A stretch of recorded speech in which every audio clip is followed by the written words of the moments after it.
Assalamualaikum warahmatullahi wabarakatuh. Perkenalkan, nama saya Anwar. NIM saya 2892050060.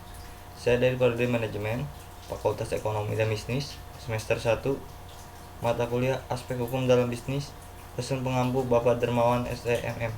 Saya dari Universitas Pancasakti Bekasi. Pada kesempatan kali ini saya akan menjelaskan tentang sumber hukum. Sumber hukum secara umum merupakan asal mula hukum itu ada, dari mana, dan bagaimana awal diterapkannya. Sumber hukum material. Sumber hukum material merupakan sumber material.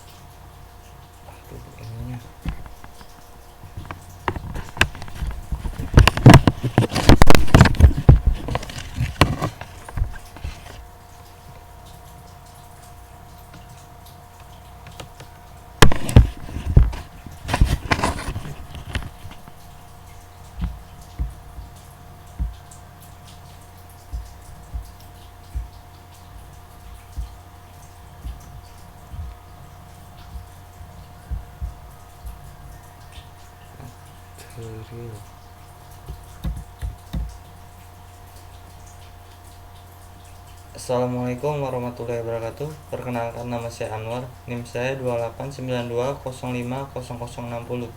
Saya dari Prodi Manajemen, Fakultas Ekonomi dan Bisnis, semester 1, mata kuliah Aspek Hukum dalam Bisnis, dosen pengampu Bapak Dermawan SEMM. Saya dari Universitas Pancasakti Bekasi.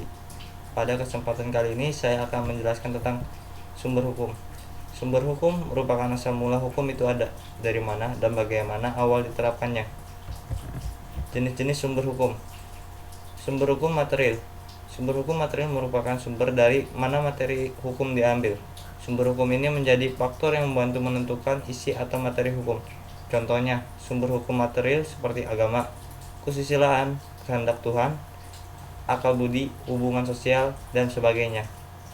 Sumber hukum formal. Sumber hukum formal yaitu sumber suatu peraturan memperoleh kekuatan hukum. Sumber-sumber hukum formal membentuk pandangan-pandangan hukum menjadi aturan-aturan hukum dan mengikat. Sumber hukum formal meliputi berbagai hal seperti: yang pertama, undang-undang; yang kedua, kebiasaan; yang ketiga, keputusan hakim atau bisa disebut jurisprudensi; yang keempat, traktat; yang kelima, doktrin atau pendapat ahli. Adapun harapan dunia bisnis pada hukumnya yang pertama, dapat mewujudkan karakter dan perilaku kegiatan bisnis atau kegiatan bisnis yang adil, jujur, masuk akal, dan dinamis, atau atau bisa disebut yang dijamin oleh hukum ekonomi. Yang kedua, lebih adil pada kalangan pembisnis, baik dari pembisnis besar maupun kecil, tanpa melihat siapapun, sehingga menghasilkan keputusan yang bisa diterima semua pihak. Yang ketiga, perlindungan berbagai jenis perusahaan, terutama untuk usaha kecil dan menengah atau disebut dengan UKM. Yang keempat, memastikan mekanisme pada pasar berfungsi secara efisien dan lancar. Sumber hukum bisnis. Sumber hukum bisnis dapat terkait dengan dasar pembentukan hukum komersial. Sumber-sumber hukum komersial adalah sebagai berikut. Yang pertama, prinsip kontrak adalah kesepakatan antara para pihak sehingga masing-masing pihak mematuhi perjanjian. Yang kedua, prinsip kebebasan kontrak yang menuntutnya ke pelaku pembisnis dapat menentukan dan mendefinisikan konten perjanjian yang disepakati.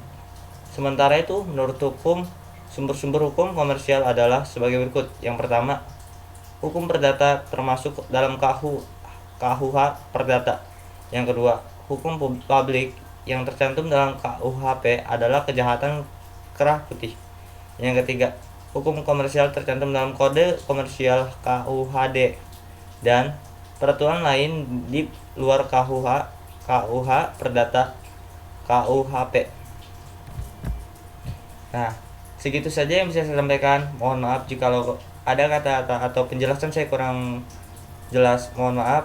Wabillahi taufiq walhidayah. Wassalamualaikum warahmatullahi wabarakatuh.